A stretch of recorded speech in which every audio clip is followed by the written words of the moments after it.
नमस्कार, मी सागर जोशी. TV9 मराठीमध्ये आपलं स्वागत. आणि बुलेटिनच्या सुरुवातीलाच पंतप्रधान नरेंद्र मोदी यांच्या महामुलाखतीची बातमी आहे. सत्तेच्या लालचीपणामुळेच उद्धव ठाकरे मुख्यमंत्री झाले असं वक्तव्य पंतप्रधान मोदी यांनी केलंय. लोकांच्या भावना आमच्यासोबत आहेत आणि राग ठाकरे आणि पवारांविरोधात असल्याचं देखील मोदी यांनी म्हटलंय. TV9च्या महामुलाखतीमध्ये मोदी यांनी हे रोखठोक वक्तव्य केलंय. ठाकरे अडचणीत असतील तेव्हा मदत करणारा पहिला मीच असेल असं देखील मोदी यांनी म्हटलंय. तर ठाकरेंच्या आजारपणामध्ये रश्मी वहिनींना देखील फोन करून विचारपूस करायचो अशी माहिती आता फडणवीस यांनी दिलेली आहे. ठाकरे यांनी शस्त्रक्रिया करू की नको हे देखील विचारलं होतं असं देखील पंतप्रधान मोदी म्हणाले. तर वारसा कुणाला हे शरद पवार यांच्या कुटुंबातलं भांडण आहे. पुतण्या की मुलीला नेतृत्व द्यायचं यावरून हा वाद असल्याचं पंतप्रधान मोदी यांनी म्हटलंय. दरम्यान या वयामध्ये पवारांना कुटुंब सांभाळता आलं नाही, ते महाराष्ट्र काय सांभाळणार असा सवाल देखील पंतप्रधान मोदी यांनी शरद पवार यांना विचारत जोरदार हल्लाबोल केला आहे.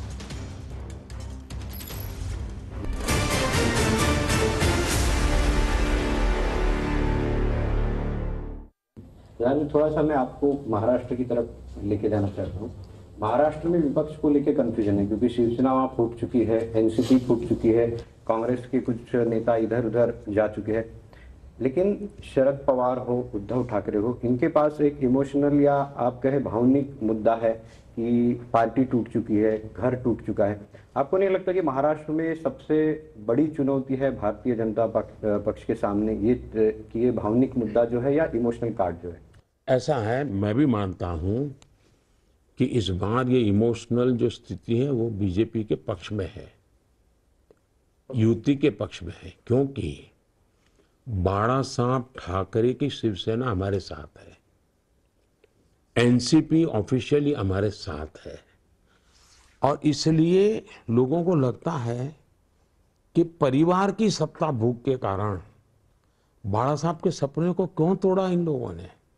एक परिवार की भलाई के लिए, अपने बेटे को एस्टैब्लिश करने के लिए बाला साहब की इतनी बड़ी विरासत. बाला साहब तो शिव सैनिकों के लिए जीवन खपा दिया था. तो शिव सैनिकों के सम्मान के लिए जो शिवसेना काम कर रही है, जो बाला साहब ठाकरे की शिवसेना है, वो आज हमारे साथ है. और इसलिए महाराष्ट्र का मतदाता भावना से हमारे साथ जुड़ा हुआ है. जहां तक शरद राव का मामला है, ये पॉलिटिकल प्रॉब्लम ही नहीं है जी. वो कितना ही इसको पॉलिटिकल प्रॉब्लम बनाए, महाराष्ट्र की जनता के गले कैसे उतरेगा. ये प्योरली उनका फैमिली प्रॉब्लम है जी. घर का झगड़ा है कि विरासत काम करने वाले भतीजे को गए कि विरासत बेटी है तो बेटी को दे. झगड़ा उसका है जी. तो सिंपैथी के बजाय नफरत का वातावरण है कि भाई इस उम्र में परिवार को संभाल नहीं सकते हैं, वो महाराष्ट्र को क्या संभालेंगे. तो सारा इमोशंस हमारे पक्ष में है. और दूसरा, जो कालखंड में सरकार उन्होंने चलाई साहब, सारे काम भारत की पॉलिटिकल पार्टी की मूलभूत विचारधारा जो बाला साहब ठाकरे गए उसके विपरीत की है. औरंगजेब की तारीफ करने वालों के साथ बाला साहब ठाकरे का बेटा बैठे, ये गुस्सा भरा पड़ा है महाराष्ट्र में जी. सावरकर का अपमान करने वालों के साथ कोई बैठे तो लोगों के मन में दिखता है, बाला साहब ने तो हमें ये कहा था, इनके बच्चों में सत्ता लालसा ऐसी आ गई. तो इमोशंस इस तरफ है, गुस्सा उनके सामने है जी.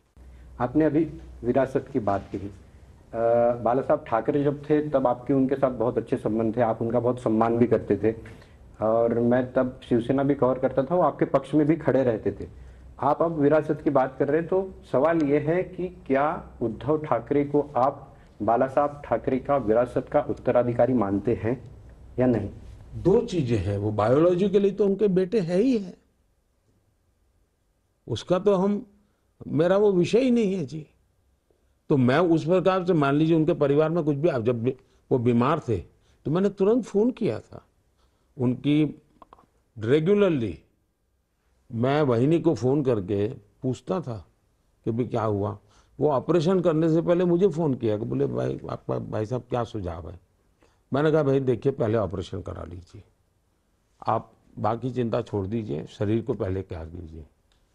तो बाला साहब के बेटे के नाते तो मैं उनका मान सम्मान करूंगा ही करूंगा भाई, वो मेरे दुश्मन नहीं है। और कल मुसीबत होगी तो मैं पहला व्यक्ति हूं जो उनकी मदद करूंगा, परिवार के नाते। जहां तक बाला साहब ठाकरे के विचार है, मैं उनके लिए जीऊंगा। मैं बाला साहब ठाकरे के विचारों के लिए, उन्होंने और मेरे प्रति उनका अतिशय प्रेम था, अतिशय प्रेम था।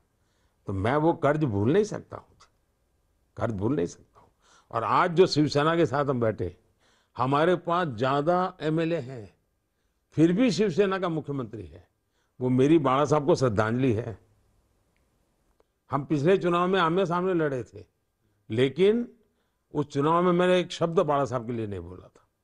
और मैंने पब्लिकली कहा था कि मुझे उद्धव जी कितनी ही गालियां दें, लेकिन मैं नहीं बोलूंगा, क्योंकि मैं बाला साहब के प्रति मेरी श्रद्धा है। और इसलिए उनके पारिवारिक क्या समस्या है वो मेरा विषय नहीं है। मैं बाला साहब को आदर करता हूं और भगवान करे मैं जीवन भर उनका आदर करता रहूं। देखिए, वो तो कहते हैं, हर सभा में अब जाते हैं तो वो कहते हैं कि ये चुनाव आखिरी चुनाव है और 2029 के बाद चुनाव ही नहीं होगा। तो इसको आप कैसे देखते हैं? ऐसा है, 2014 में भी ये आता था, आप पुराना निकालिए।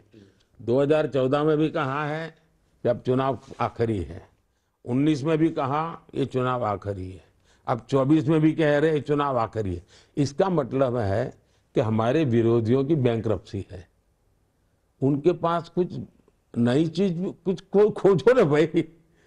जो चीज होनी नहीं है, होती नहीं है, संभावना नहीं है, सवाल नहीं है, अब इसके लिए आप क्या बात करोगे जी?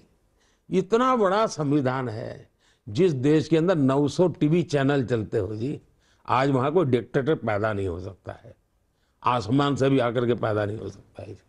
जिस देश के अंदर न्यायालय इतना वाइब्रेंट हो, उस देश के अंदर कभी भी डिक्टेटर पैदा नहीं हो सकता है। वो जमाना चला गया, 75 में देश ने एक मुसीबत झेल ली, दोबारा वो देश आ ही नहीं सकता है।